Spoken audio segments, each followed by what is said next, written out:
The midday sun beat down relentlessly on the quiet streets of Carmel-by-the-Sea, the picturesque California town where Clint Eastwood had found his refuge over the past decades. At 94, the legendary actor and former mayor walked with a steady stride along the main sidewalk, his steely gaze unchanged from his iconic film roles. A wide-brimmed hat cast a shadow over his time-weathered face, but his upright posture belied any hint of frailty. The sea breeze caressed the facades of small boutiques and art galleries lining the main street. Flowers hung from balconies, and the aroma of freshly brewed coffee wafted from local cafes.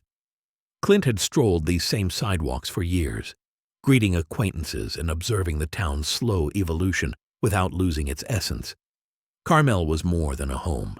It was a haven away from Hollywood's hustle, a place where life moved at a different pace. That particular day, Clint had set out to buy the newspaper and enjoy his usual walk.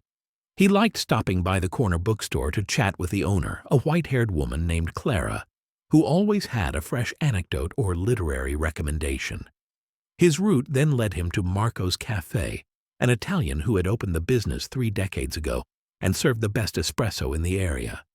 Turning onto Ocean Avenue, the roar of 5 motorcycles shattered the calm. The bikers, clad in worn leather jackets and dark glasses, halted in front of Marco's small cafe, their engines rumbling like an open challenge. They were young, arrogant, and clearly out of place in a town known for its serene atmosphere and community of artists and affluent retirees. Clint frowned. Such people were uncommon here. Most tourists came seeking peace, not trouble. The bikers killed their engines and dismounted with casual movements. One, a burly man with a scruffy beard and a red bandana, kicked the cafe's open sign, making it wobble. Laughter erupted among the group as Marco hurried out, drying his hands with a cloth. "Hey, friends," the Italian said with his characteristic accent. "This is a quiet place. Lower the noise and respect the business." The bikers exchanged glances and burst into laughter. One, younger and slimmer, approached Marco with a mocking smile. "And if we don't want to," he said, crossing his arms, "I don't see anyone here who can make us." Clint observed from the opposite sidewalk, his hand resting on the cane he rarely used, more for style than necessity. His eyes, still sharp as blades, scrutinized each biker. They weren't just rebellious tourists. Their jackets bore patches of a little-known club in the area, likely outsiders seeking trouble away from their usual territory. Unhurried, he crossed the street, his stride as confident as ever. Passers-by, recognizing him, paused to watch.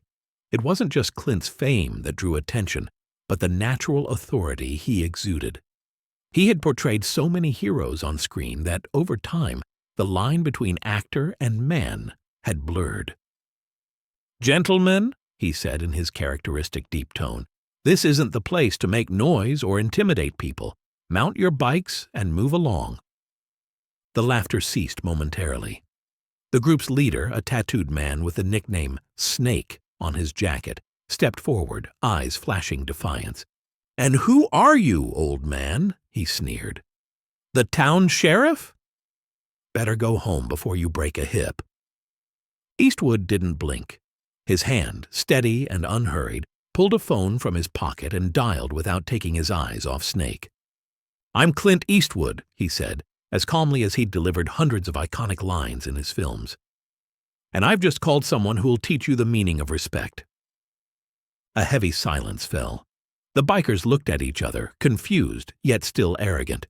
But their confidence began to crumble when, barely 5 minutes later, 2 Monterey County Sheriff's Department patrol cars arrived, sirens off but determination clear on the officers' faces. People had stopped to watch from the sidewalks. Some took out phones to record, while others whispered among themselves. It wasn't every day you saw Clint Eastwood confronting a group of bikers in the town center. Lieutenant Morales, a veteran who knew Eastwood well and respected his legacy, both in film and the community, exited the vehicle and approached Snake and his gang. "Problems, Mr. Eastwood?" he asked, though his gaze already assessed the situation. "Just some boys who've forgotten their manners," Clint replied with a slight smile. Morales nodded and, without further ado, began speaking with the bikers, requesting IDs and checking the motorcycles' plates. It turned out two had reports of disorderly conduct in other towns. Following protocol, officers began searching the bikers' belongings, finding something that completely changed the situation's tone: a small bag of illicit substances in Snake's saddlebag. "Now, you've made a fatal mistake," Clint said, eyes fixed on the group's leader. "Not only did you show disrespect, but you did it in the wrong place and in front of the wrong person." The bikers were handcuffed one by one, their laughter turning to curses and pale faces. The leader tried to resist, but an officer subdued him with the same efficiency Eastwood had displayed countless times on screen. The sound of cuffs locking around Snake's wrists echoed down the street as tourists and locals watched in astonishment. Morales, experienced from handling hundreds of similar situations, remained calm while his officers secured the scene. Snake, still holding his chin high, spat on the ground and glared at Clint with eyes full of fury. "Don't think this ends here, old man! People like you think you can get away with anything because you're famous, but everyone falls sooner or later." Clint showed no reaction. He merely tilted his head slightly as if evaluating the threat and dismissing it as irrelevant. "The difference between you and me," he said, voice serene but loaded with meaning, "is that I faced all my battles and learned from them. You're still playing the tough guy, and those games always end badly."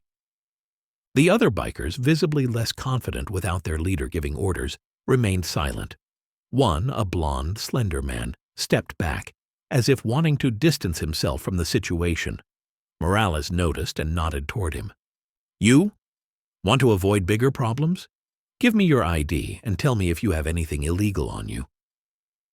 The biker hesitated but finally pulled out his wallet and handed over his license. They soon discovered he had a pending warrant for a minor infraction in Bakersfield. Not enough for immediate arrest, but enough to justify temporary detention while clarifying the situation. Clint, watching the scene unfold, stepped slightly aside and approached Marco, who stood at his cafe's door, frowning. "Are you okay?" Eastwood asked, lowering his voice. "Yes, thanks to you, Clint," the Italian replied, shaking his head. "These people don't understand there are places where you don't mess with others' peace." Eastwood nodded. He knew direct violence wasn't the answer, not at his age, and not in a place like Carmel.